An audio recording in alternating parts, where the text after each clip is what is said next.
beef I get. I'm on my way to a brand new kick. Welcome back, eSIMstudios podcast, live stream, YouTube channel. Hope everybody's having a good weekend so far. Today's Sunday, Super Bowl Sunday here in the United States. I know I have a lot of viewers outside of the U.S. Today's a big day. Actually, there's been a push for making Monday, the Monday after the Super Bowl, like a national holiday, because everybody gets drunk and watches the Super Bowl. Everybody's got a hangover, all right, on the following Monday. But I got a lot of work to do. I doubt I'll watch the game. Is my stream choppy? Can y'all hear me all right? It looks like it's a little choppy. Let me see here.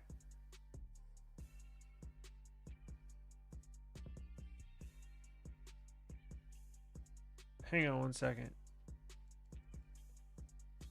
Can y'all hear me all right? Yeah, I got you. If the stream looks jacked up, just let me know. It looks a little choppy on my end. I got a new setup using my Z Flip 7 as a webcam, although I'm using it through, what is it? I'm connected to Phone Link on Windows, so I might have to switch. If it continues to look choppy, I'll probably take a timeout and switch my video input. But I wanted to talk about today. So right before, I think this morning, I guess it falls right in line with kind of the topic that I was going to talk about today. Do you really need to buy a flagship phone, right? We've kind of plateaued when it comes to performance on the high end, on the flagship end. And I think a lot of mid-range phones are perfectly fine for a lot of people, right? And I was going to go through some of the options that you have, right? So if you're not that impressed with the S26 series, with the S26 Ultra, basically a refresh, just going to kind of go through your options. We're going to look at a number. It's not going to be a long live stream, probably 30 minutes. Go through a number of different devices in the mid-range segment, right? And in that price range, right? And also, I need your input. What classifies as a mid-range and/or a flagship device? Is it price? Is it processor? It's probably one of the two, if not both. Flagships typically around $1,000, right? Although you can get a S26, just the base model. It's considered a flagship phone, but what do they start at? $799, $800, I think, is what we're gonna, I guess, baseline flagship, 800 and up. And then what is mid-range? Probably 500 to 800 is mid-range, and then anything under 500 probably budget, right? There was a new, if you saw that the video Flossie Carter put out, what was it, yesterday or 2 days ago, on that new red Magic phone. I was going to pull that up. That's it looks like a really good option. I think it starts at $500. Let me pull up some of these phones and I'll share my screen. How's everybody doing today? Oh, I also have... Does anybody out there watching have a OnePlus 15? I found this case. I thought I gave all my cases away.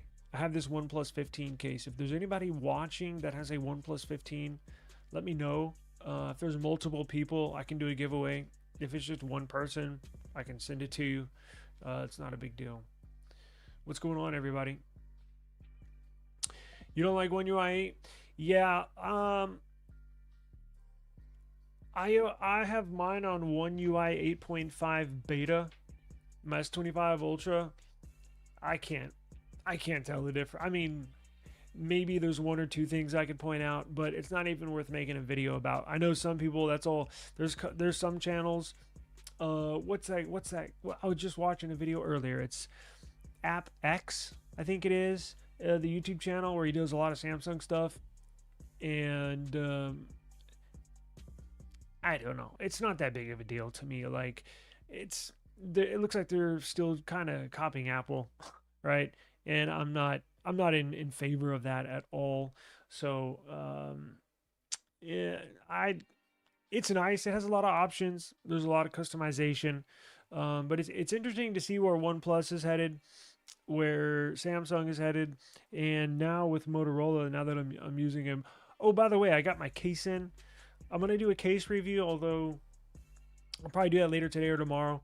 I got a busy afternoon, but check this out. So here's the signature, and here's the case that came with it. It's pretty basic for about, I don't know, $10. So I don't know what it was, about $10. It's about as basic as you can get, right? It's not going to be much of a case review, but there's not that many options on Amazon, right? There's just not. There's this, and I think another silicone case. And there's some girly stuff, right? I guess probably got some sparkly stuff on it, but just for a basic case, there's not many options. But at least I got something. Now I can transfer my SIM card. I think I'm going to do that later today. Transfer my SIM card in here and start using this with my SIM. Let's see. Red Magic is a gaming phone. Yes. With crap cameras. Yes. Apex. Yeah, you know who I'm talking about? Yeah, he had an update.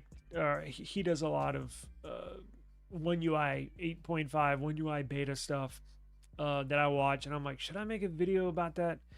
Like, I don't know. Nah, I'll pass. In dual SIM on the signature, you can set different ringtones for each SIM. Yes. Yeah, I saw that in the settings. You certainly can. You can set different ringtones and different notifications. So if you have a business SIM and a personal SIM, you can have a specific ringtone if you're somebody that calls in regards to your business, gives you a call, or if your wife calls you, right? Or even if you get a text message from a business partner, it'll have a specific ringtone or notification sound. Or if you get a text message from your daughter, you can have a specific ring. Yes, everything's customizable when it comes to the SIM cards. I saw that yesterday in the settings. Yep, definitely. Yeah, and I'm going to do a deep dive probably tomorrow or the next day as well, going through the camera settings, right? Because here's one thing, and I don't know why. So before I even bought the phone, of course, you look on YouTube for reviews for the signature or any phone, right? And it's all the same thing. That's why I'm not big on making just scripted videos about the specs, because there's a gazillion of them on YouTube, right? You've seen one video, you've basically seen them all they talk about are the specs. They rarely go in depth into the software, and sometimes I'm kind of picky when it comes to phones or how the software is, but especially the camera, right? What kind of options are there in the camera settings, right? Does it have portrait video mode? Does it, what are the different settings in the camera app? There's nothing out there. So I'm gonna do it today. I don't think I can get to it today. I'll probably do it tomorrow. Just go through the camera app, every setting, every option, because people want to know that. People like me that were interested in that. There's nothing on YouTube in regards to that. And I might do another customization video, just how you can customize. A lot of people out there have not used Motorola like myself in years, and they're interested, right? They need to know. As a Razr Ultra 2025 owner, I think the Moto UI is fairly clean. Not pixel clean, but close. It's close. That's why I think it's probably a good option for people that are getting tired of Pixel, or maybe they made the mistake of upgrading to the 10 series when they probably should have stayed with the 9, like myself. Of course, I didn't know it was going to be... they're not bad, but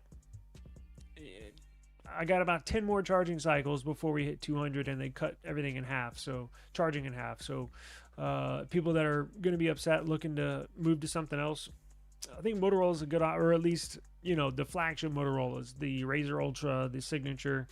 It's a Pixel-esque operating system. What's going on? Appreciate you joining us today. So let's jump into some of these flagship options mid-range options. We all know what the flagships are, but maybe you're looking, you don't want to spend, look, everything's more expensive nowadays. Maybe you don't want to spend $1,000 on a phone. Maybe you just want to spend $500, right? Or even if you finance, you buy it on a credit card. Instead of paying $60 a month for a flagship phone, you could pay $30 a month, right? Stuff like that. every dollar matters. And I think there's a lot of good options out there when it comes to mid-range phones. Now, before we jump into the different selections, something popped up on my radar that I want to get into, and there's news in regards to this. So look, check this out. Let me share my screen. It's kind of funny. It's kind of, I don't know where this is gonna go. Are y'all ready? So earlier this morning, I saw this article. The Trump phone. Dun dun dun. The Trump phone. Now, here's the thing. Sorry, here's the thing with the Trump phone. When it first came out, about a year ago, do y'all remember they were putting out the Trump mobile where you can sign up for service and the Trump phone? Now, the Trump phone was kind of like an iPhone knockoff, right? The back had those three camera sensors that looked just like a iPhone 15 Pro Max, right? But it had the circle punch for the front-facing selfie camera. Well, guess what? They have not shipped those. So they took pre-orders, $100 a pre-order, and people are like twiddling their fingers like, when are they going to ship the phone? They still have not shipped the phones. But this article on The Verge, I didn't order one, and I'm not going to order one, but an interesting twist of turn of events, now they're shipping out this completely new phone.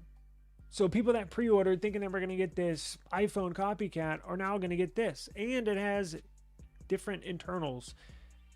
So you basically, this phone right here is their flagship phone. This is going to be $1,000, and you're essentially getting mid-range specs. Because now we know what processor it's going to have. We know how much storage it's going to have. We know kind of what the cameras are going to be like. And let's roll through it. So we didn't know any specs rolling in this time last year, and I did a video in regards to this Trump phone. I'm not considering getting it, but I covered it because it, it's entering the phone space, right? What the hell's going on here? Why are there so... Oh, you got to be kidding me. Yo, it popped up on my phone without this stupid subscription thing. Gotta be kidding me. Hang on one second. I'm not paying for that subscription.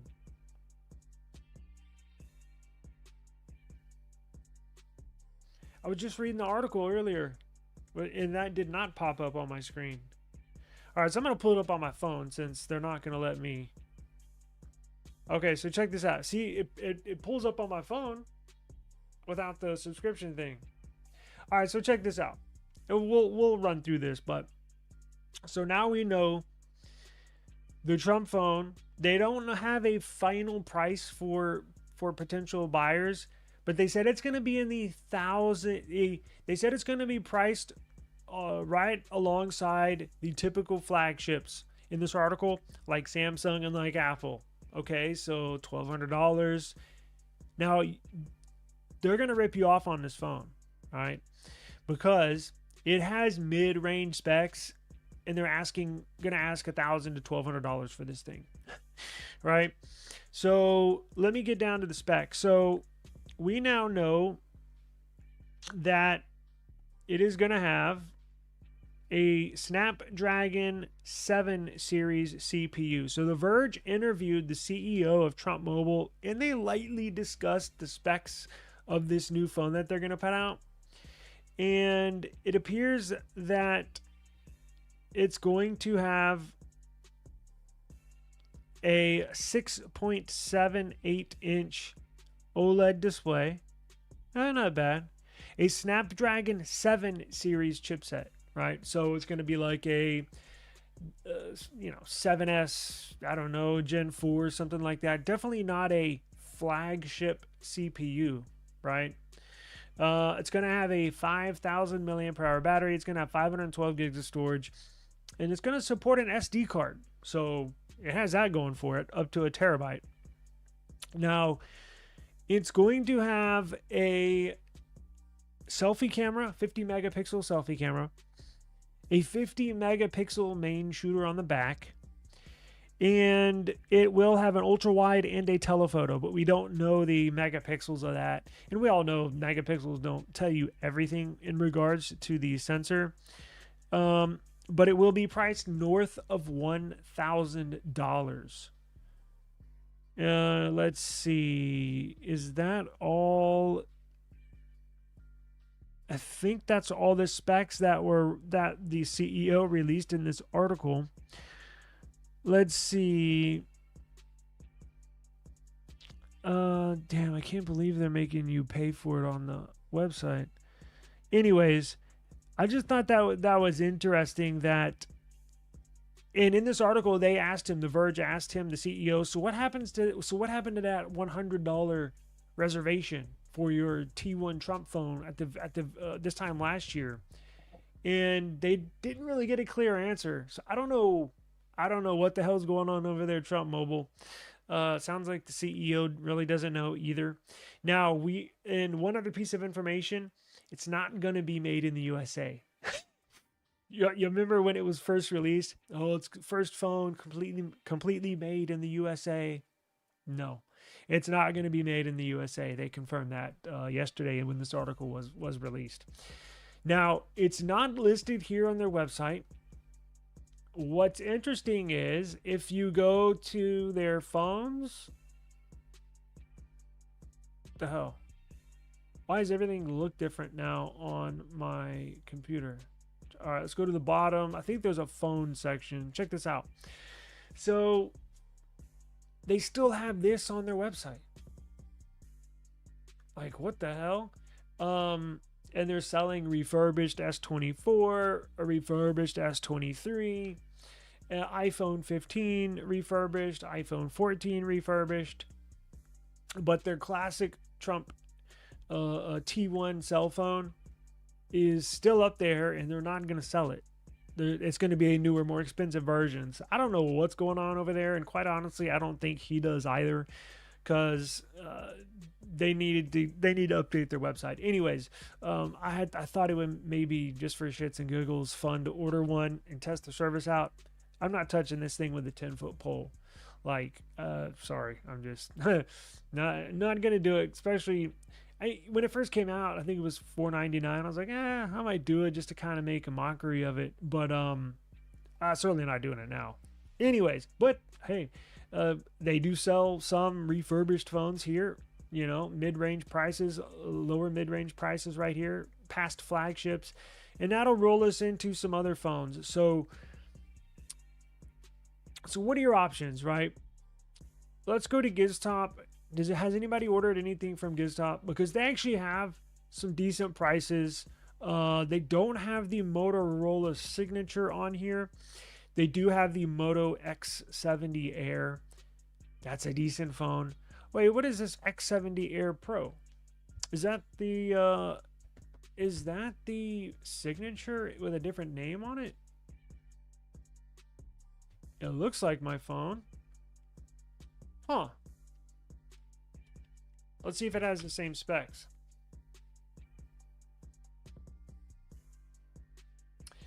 Let's see here.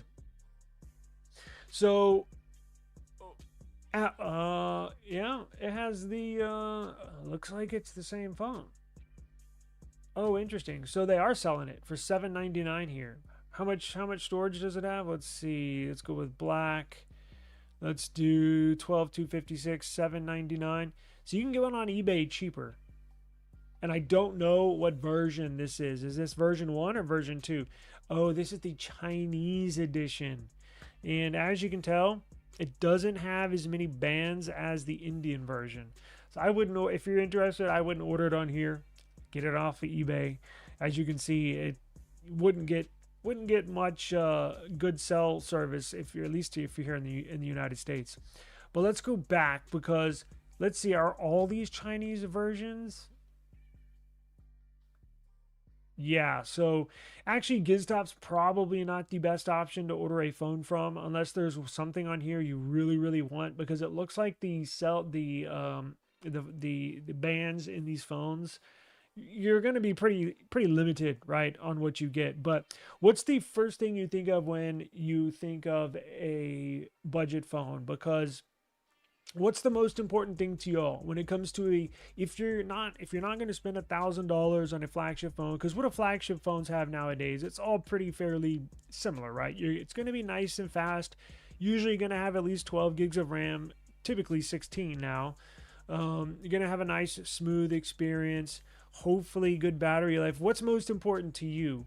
Because once you go down in price, stuff's going to start to fall off, right? Either storage, smoothness of the operating system, the battery technology, how long the battery lasts, cameras quality starts falling off. You know what I'm saying? Once you start dipping down below the flagship segment, typically it's camera quality, quite honestly.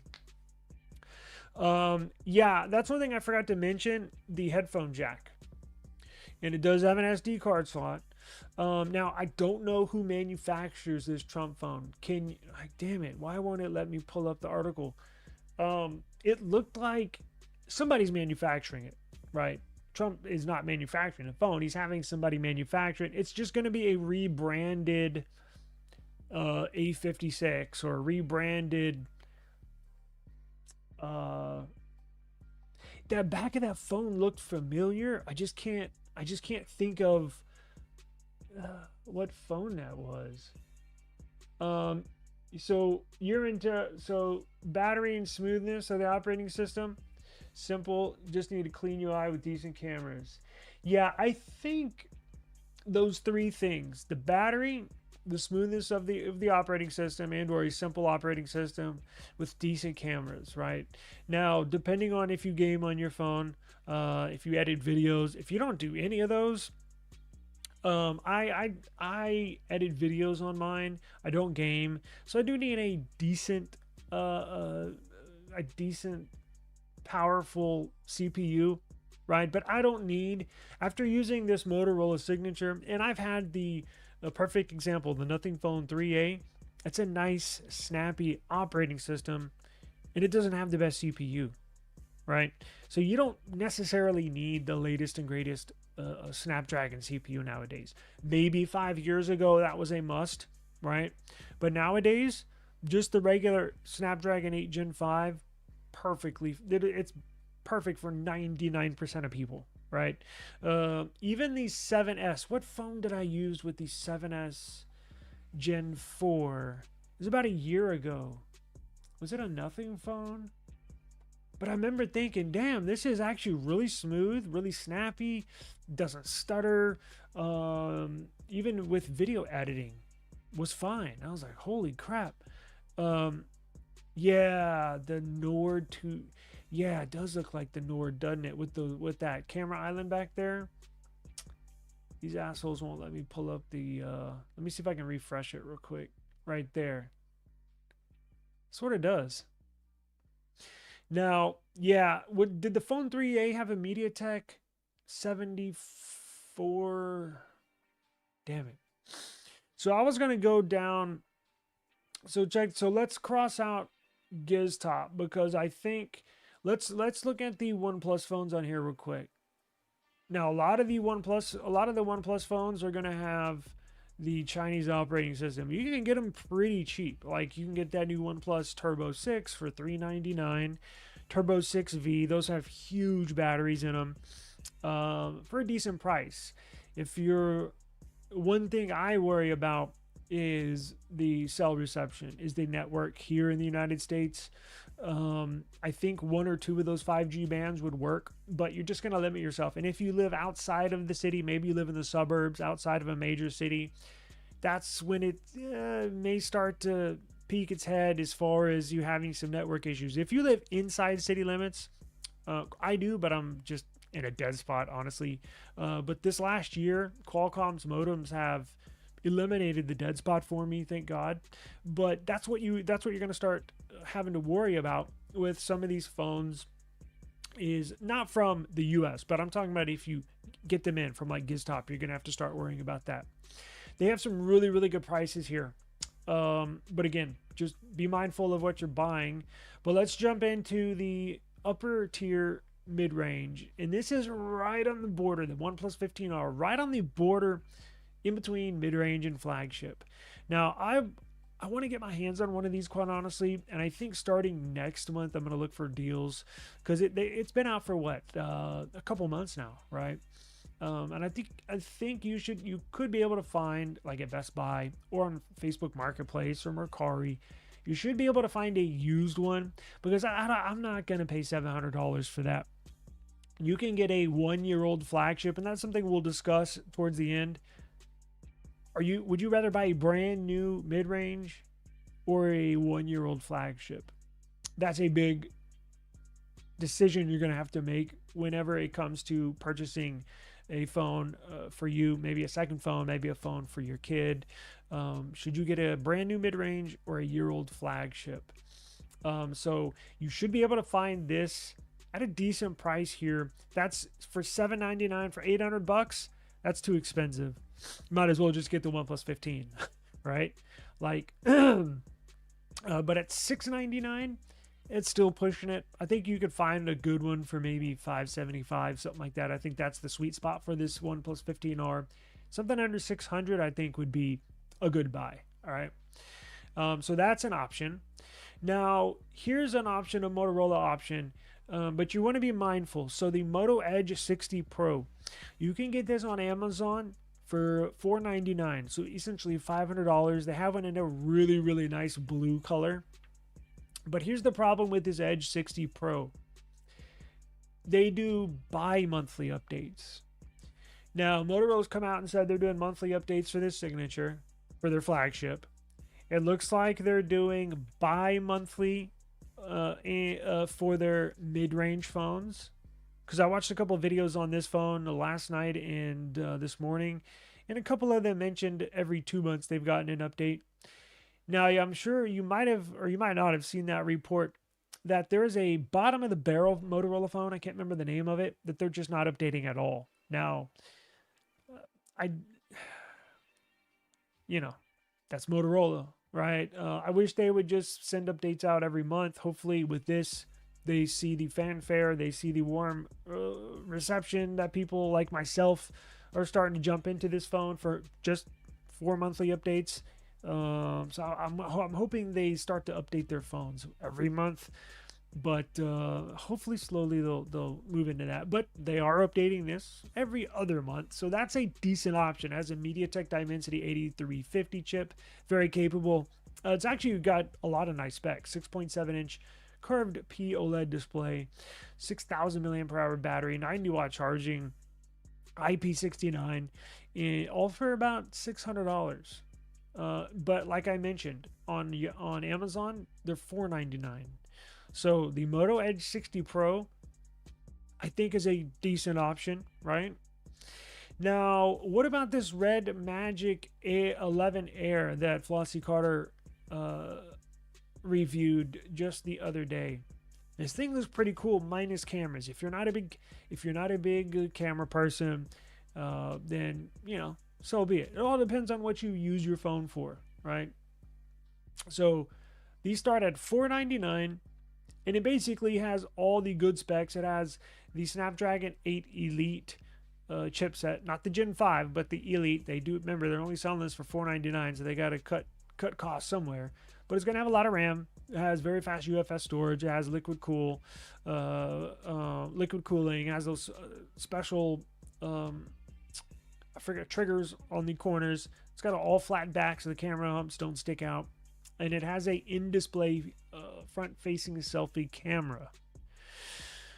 Now it looks like you can get the 12256 for $529, and I think if you sign up early, you get it for $499, or you can go with the 16 gig for $512 gigs of storage for $629. Right? I've always wanted a Red Magic phone. Never had a Red Magic phone. Always wanted one. Never got one. Let's see. I'm one of your regular subscribers watching from outside the US. I'd love to see you explore Huawei smartphones in your content. Despite the restrictions, it pushed some serious innovations. Yeah, I used to have I used to have a lot of Huawei phones. I appreciate you checking out the channel. Thank you for reviewing. I've had a lot of Huawei phones before Trump banned them in his first term. Get this, my very first Android phone was a Huawei phone back in 2010. I remember my my wife being pregnant with our daughter. That's when I got my very first Android phone, and it was a Huawei phone. And then I went to the G1 Pixel, or Google's very first phone. And then I had a couple of Huawei phones back in 2014. I enjoyed them. If I can get my hands on one, and maybe you can help me. I have Huawei gets zero coverage here in the US. You can imagine why. I don't know what their flagship phone is. Are they using MediaTek CPUs? Because I think they're barred from using Qualcomm chipsets because it's US based, right? They got to be using. No, I think Huawei don't they make their own chip now? Maybe you can help me. What's their? Or I guess I could look it up here. I might look into that. I'm sure I could buy a phone or two off of eBay, right? Because you can't buy them directly from Huawei and have it shipped to US. But you can buy it on eBay, right, and have it shipped. I might look into that because I've heard their operating system, and you can even install an APK, right? I know they have their own app store. I know they have their own operating system. It doesn't have Google services on them anymore. But I might look into that. Band 71 on 5G. Yes, you talking about the You talking about the Motorola phones that we were looking at earlier? I think all these have band 71. I think that's one band that they all share with us. Let's see, 5G, no, 77. Huh. Let's see here. I saw Phone Arena's review, overheats in gaming. Oh, no kidding. See, I watched Flauncey Carter. I watched his, but I didn't watch the part. I just watched probably the first half before he got into some gaming and some camera stuff. Wow, so it overheats even with the liquid cooling. Did you see what I was going to talk about this, but maybe I can do it now, and we'll get back to the other options when it comes to the mid-range phones. Did you see what Qualcomm is doing with the Snapdragon 8 Elite Gen 6 CPU? So to combat overheating, and I don't know if it's a confirmed done deal, meaning everything's signed and ready to manufacture, but Qualcomm, because remember when the OnePlus 15 first came out, there's a bunch of people saying they had overheating issues, and then those were the review units. And then when they started shipping the OnePlus 15, there was day one update that kind of throttled the CPU. Well, Qualcomm with this new Snapdragon 8 Elite Gen 6, they're going to use Samsung's new GAA packing process for their chipset. Now, what's the difference between the Samsung GAA packing process and TSMC's packing process? Well, typically the DRAM is mounted and or stacked right underneath the mobile chipset, right? With Samsung's new GAA packing process, which they are releasing for the very first time in the new S26 series that have the Samsung Exynos 2600 CPU, it's going to be on this new GAA packing process. The GAA packing process actually right underneath the chip, instead of putting the DRAM, they put some new cooling innovative technology. Before I misspeak, let me pull it up. It's there's a really good article on WWF Tech GAA 8. So check this out. Snapdragon 8 Elite Gen 6 Pro. High price isn't nope, that's not it.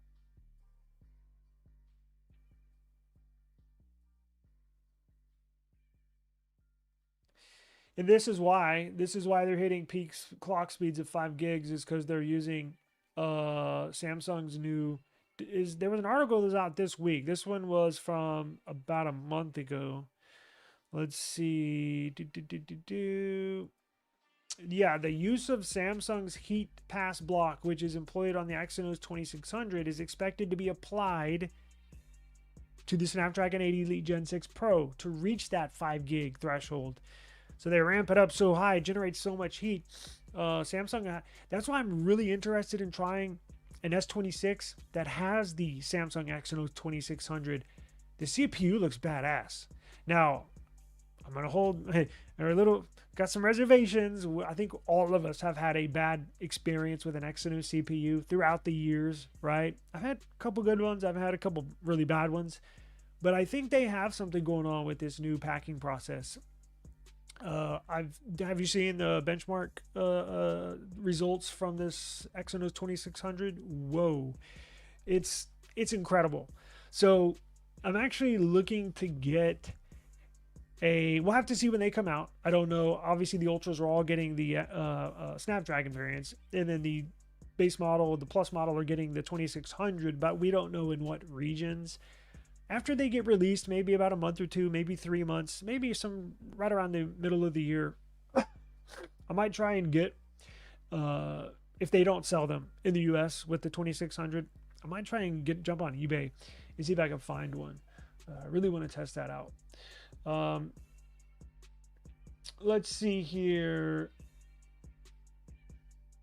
Oh, no band 71. Got you. That would make sense. HBM, yes. Yeah, it's really cool. I think Samsung hopefully has turned the tide. Same thing with Intel. Intel's doing great. Their new Panther Lake CPU looks badass. I can't wait to get my hands on one of the. Actually, I'm thinking about getting rid of my HP here. I have the 2nd gen Core 7. Looking to get rid of that to get this 3rd gen CPU, the Panther Lake. Cannot wait to get my hands on one of those. I'm a big fan of MediaTek processors rather than Snapdragon. Not many phone brands are adapting them in the US. I know. Last 2 years, MediaTek has dominated. Yes, they have. I want to get my hands on one bad as well. Probably the all the MediaTek chipsets I've used, I've enjoyed. Right? I think the last one was last 2 I've used were on Nothing phones. They were great. I think I mentioned that about a few minutes ago. I want to the X Fine Pro Oppo phones. If I can find a good price on one of those, I definitely want to get it so I can try that. From a real world usage perspective, do smartphones genuinely need increasingly powerful, often aggressively clocked flagship chipsets each year, in your opinion? No, they don't.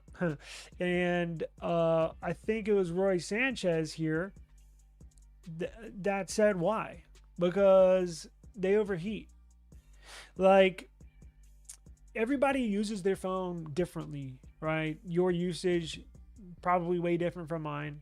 If you play games on your phone, I don't. I edit videos on my phone. You probably don't. You might, but I don't need a super aggressive, cool. I mean, sure, it's fun to have. It's fun to test out. Oh, yeah, I have the latest and greatest, very best, highest performing CPU in my hands right now. Let's see what this is all about. But then I go use a phone, a year-old phone, that's just flies through the operating system. So like, it's not a necessity. Now it depends, right? If you play a ton of games, you might want to go for the very best. If you edit videos like myself, I want something that's smooth, right? I don't need the most powerful. I just need something smooth, something very well optimized, a good optimized operating system. I just like fluidity. So no, you don't have to have the latest and greatest. Now, there's some other factors that go into that, like your UFS storage. Do you have the 4.1, 4.0, anything 3 in the 3 series, the 3rd generation? It's too old nowadays, at least for me it is, to use. I can tell the difference when using UFS storage 3 versus 4, and just how well the operating system is, right? So no, I don't need the latest and greatest. Yeah, me too. Dimensity chipsets are great, and I don't talk a lot of politics here on this channel for a reason, and I think that's why you don't see MediaTek presence in the United States. If you catch my drift, like, They're not here for a reason.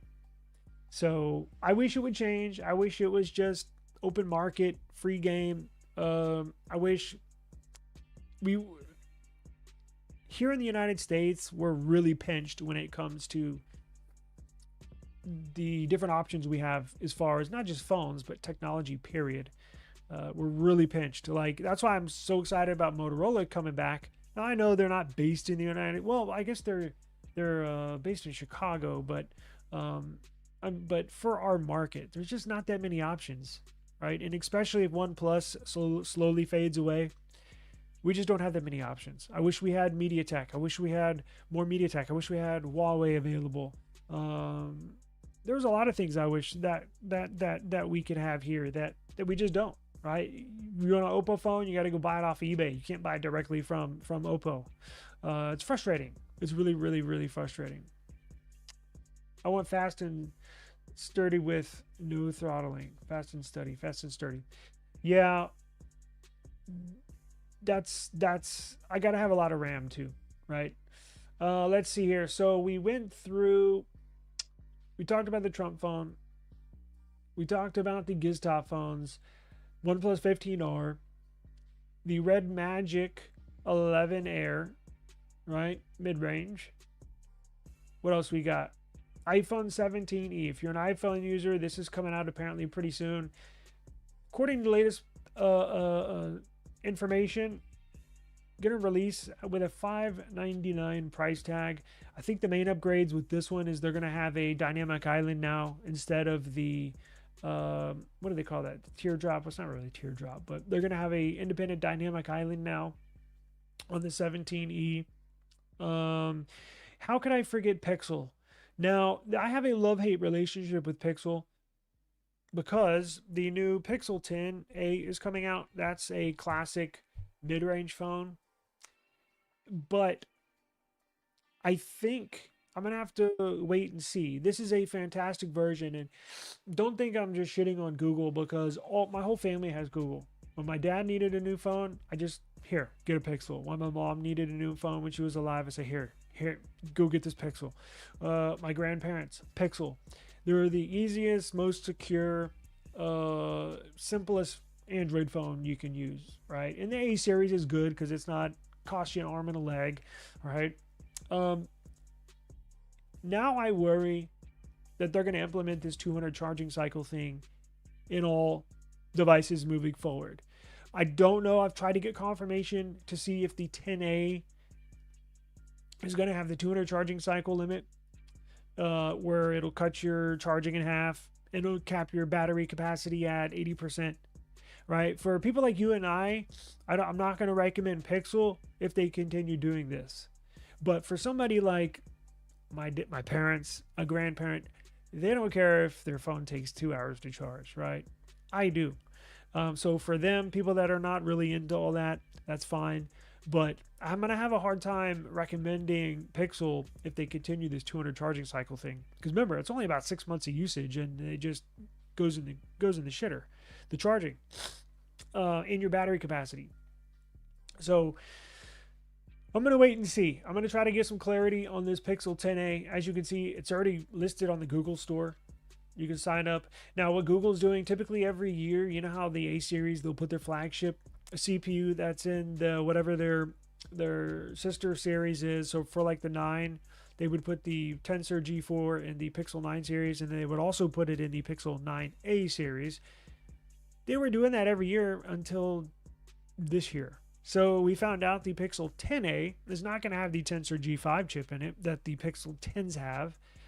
They're going to put last year's G4 Tensor chip in it. Now, before we all laugh and say, what are they doing?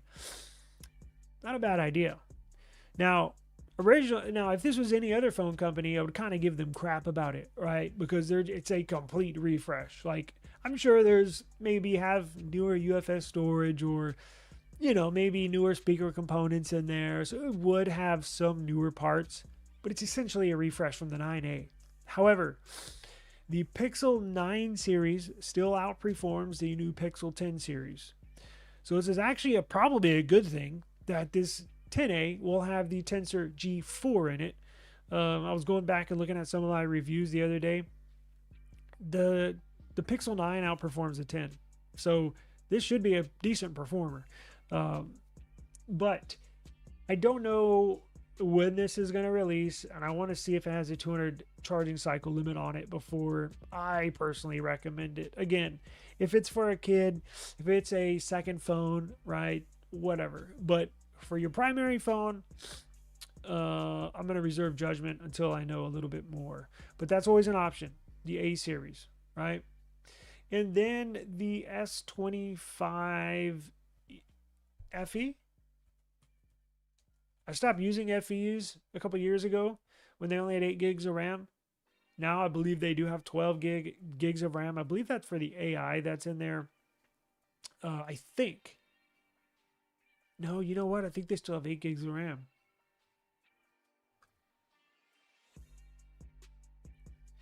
Yeah, yikes. Yeah, I'm not. There's no way I could use an FE.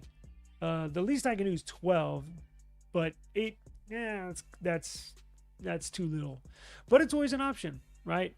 Now, before we get out of here, let's get back to the other decision to make. If you're thinking about upgrading and you don't want to spend an arm and a leg, is it worth getting a brand new mid-range phone for, $400, $500, $600, or should you get a year-old flagship phone?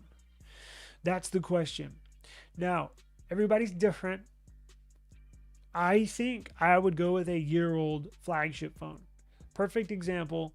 Well, I guess because I was thinking, so should you spend $600? Because what can you get for $600? A year-old flagship. You can get, well, shoot, check this out. For the Motorola Signature, you can get the 12 gig 256 for $679 on eBay. In fact, when you favorite one of these on eBay, a lot of times the seller will send you a offer, and I think there was an offer for $649. So this is always an option, right? But I think I would rather go with a year-old flagship, like getting an S24 Plus for $400 than getting an S25 FE, right? You have flagship CPU, everything in it is top notch, right? Display, speakers, well, not necessarily cameras, but you get the point, right? I think that's the best way to go. Now, when purchasing a used phone, make sure you always make sure there is a return window where you can return it, because every now and then you get a phone in and there's a little scratch on the screen when that wasn't in the description, or whatever, it won't power on in the mornings when it's cold, right, or something like that. So just make sure there is a return window. But yeah, I think a year-old flagship makes more sense than a brand new mid-range. I offered a seller $640 for the 16512 Olive Moto Signature. I haven't heard back from them yet. Well, hopefully hear something soon. That would be a fantastic deal right there. A fantastic deal. Yeah, you would rather go with a year-old flagship? Yeah, I think I would too. Everything in there is top-notch, and they typically get the longest update cycle, right? With some of these mid-range phones, they are really good performers, but that's something you might have to worry about, right? And you might not hold on to it for, I don't know, 5 more years, right? But you may pass it on, may give it to your cousin, your daughter, somebody, right? So the updates is, as long as I get monthly updates, that's all I'm worried about. I never hang on to a phone more than 1 year, but as long as I get monthly updates, I'm good, right? Let's see here. Is there anything else?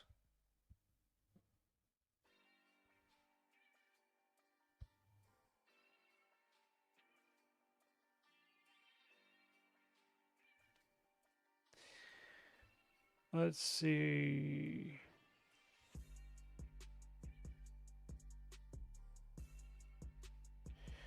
Looking at the news here, I think that's about it.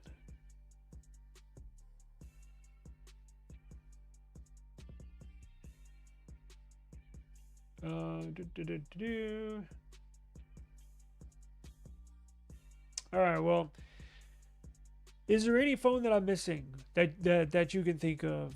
Good mid-range phones. We went to Motorola, OnePlus, Red Magic, Pixel 9a, Samsung FE.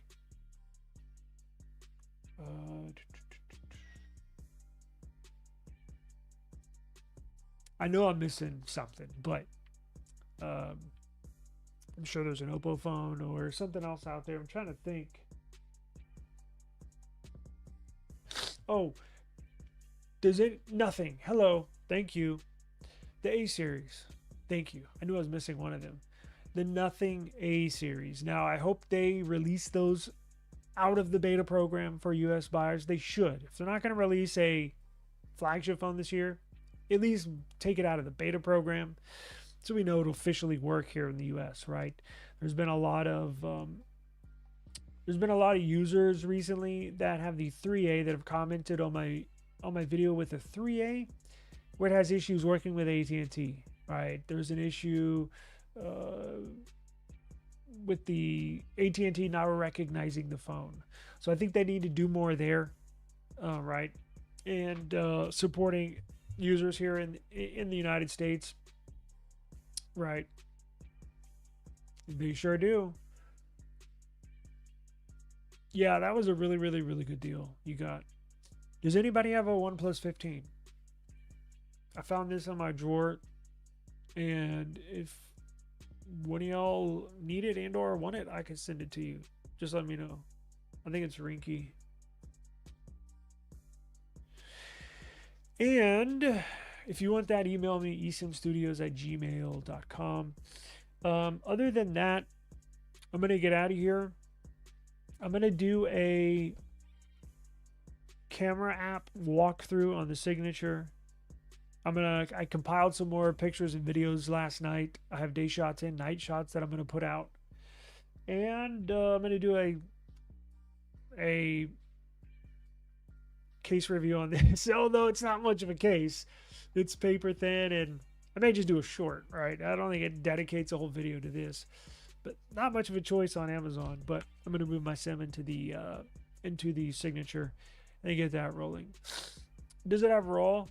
I don't know. Let me see. I never use RAW.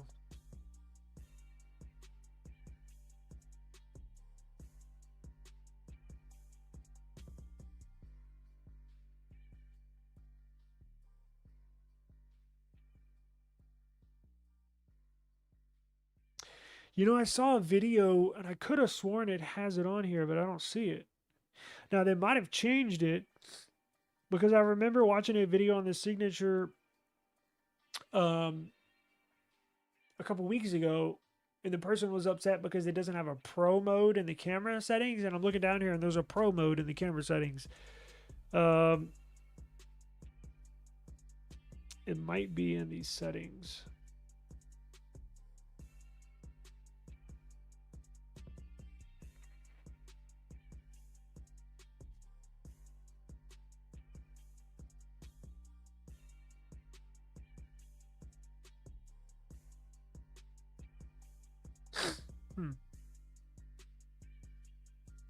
I don't see it.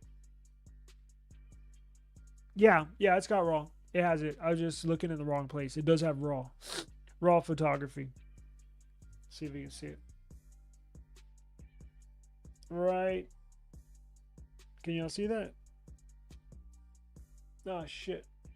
Oh, here we go. Right there in the middle. Try to focus. It says RAW. I'm going to do a walkthrough of the camera application, dedicated video, so you can see all of the options. So yes, it does have RAW mode.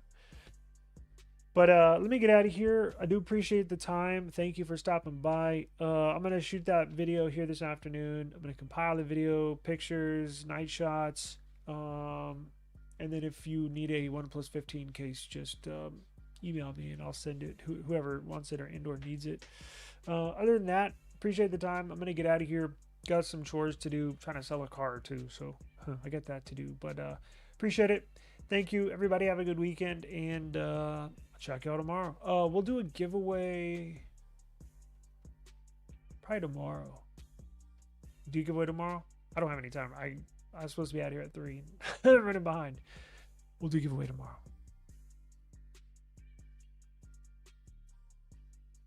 Interesting.